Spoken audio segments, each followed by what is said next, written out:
คนขี้ซอเนี่ยอยู่ด้วยกันใครฮือตัวดีไปซอคนนั้นคนนี้ไอ้นั้นบ่ทำงานหัวหน้ายังบ่ดาอย่างเงี้ยเป็นเน้นกับวัดเดียวกันไปซอฮือทุเจ้าจังเน้นนั่นฮักมันอย่างเนี้ยขี้ซออย่างองคุลิมานตะกี้น่ะอันนี้ก็ไม่ชี้โอ้ขี้ซอไผดีบ่ดีไปซอฮือตุหลวงหมดไปอยู่กับวัดกับวานะที่จะไปรักษาศีลรักษาธรรมซะไปซอ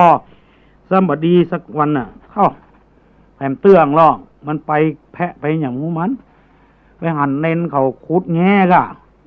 อยู่วัดใกล้แพะโลกโธ่เอากรรมนั้นไปสอตุหลวงล่อตุหลวงก็ห้องมาประชุมทั้งหมดเอาแม่ชีมาเป็นรักเป็นฐานเน้นหมู่นี้ปานาติบาตรู้ไหมการฆ่าสัตว์ตัดชีวิตเนี่ยมันเดือดร้อนทั้งตัวเองคนอื่นแล้วเน้นปฏิเสธตึงบัดได้เนี้ยติ๊กมาเนี้ยตายบัดได้เนี้ยจะได้คนหันไผหันไม่ชี้นี่โลกเน้นเอกก็ใส่ไม่ชี้ไปอยู่ที่ไหนหันว่าเน้นคุดมดโซคุดอย่างเงี้ยคุดแง่โอ้แม่ตึงหันเต็มตาแม่สีมดส้มอยู่ด้านหลังเน้นอย่างอี้ก็มีเนาะแง่2 ตัว3 ตัวมดส้มตายกี่ตัวนั่นเนี่ยซีซ้อเปิ้นนี่มันถึงไปเงี้ยอันนี้ก็สอนจัดดีนะแต่นะพอออกไม่ออกโยมทั้งหลายบางคนไปบวชแต่หน้าที่จะหาความสุขบ้านวันใจใส่ตัว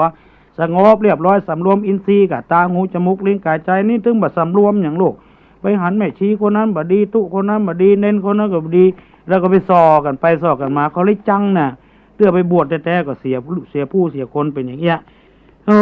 บัดดีใบบัดดีเงา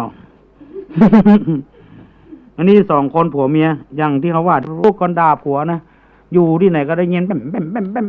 มตึงบัดตันมันสะเทือหรอบ้านอยู่ใกล้น้ำอย่างต่อมานั่งผัวมันเข้าบ้านมาด่าไก่ด่าเป็ดนี่ลวดไปเผาคนบุ่น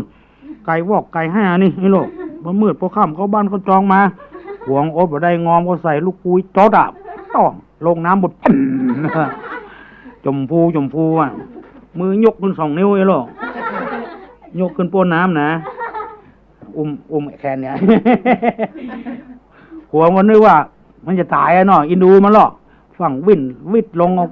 เอามาบนบ้านต้อมาเผียวดาทำเมาะกูนึกว่ามึงจะตายได้ยกมือให้กูเอากูไปใจขอมึงไม่เอากูด่าพ่อมึงกำแม่มึงกำขนาดด่ามาได้ยังยกมืออยู่นักแกเนี่ยเอาดึงมาเอาใบบอกเอาบอกคนอย่างนี้ด่าพ่อมึงกำด่าแม่มึงกำเจียเรื่องนี้ก็จบเลยก่อนแถมกำก็ฟังแถมมีแถมอยู่ไม่ทำอยู่ไม่ต้องกลัว